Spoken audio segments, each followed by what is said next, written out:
The other problem has been the roadways. At times, roads have been closed, and at this point, Route 8 is still being reported as closed. But we do have our Mark Naymik there live in Stowe, or Route 8.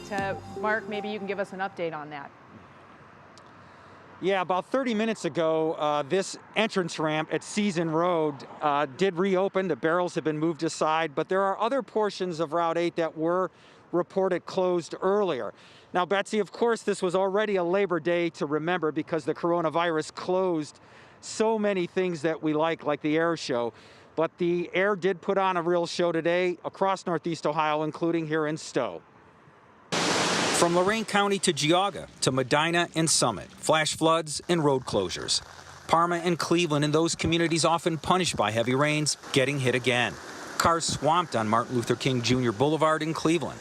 Main thoroughfares throughout Shaker Heights turned into lakes as sewers backed up, stranding some motorists and leaving some basements flooded. One resident showing off the damage on Facebook, expressing frustration with high taxes and 5 floods in 4 years.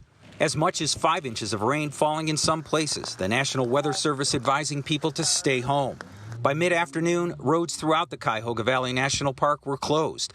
2 portions of Route 8 also shut down, including a southbound section in Stowe, not far from Blossom Music Center.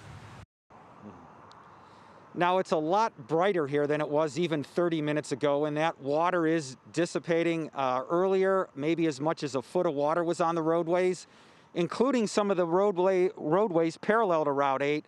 I think right now the best advice is what the National Weather Service said earlier, and maybe just stay home and enjoy your family.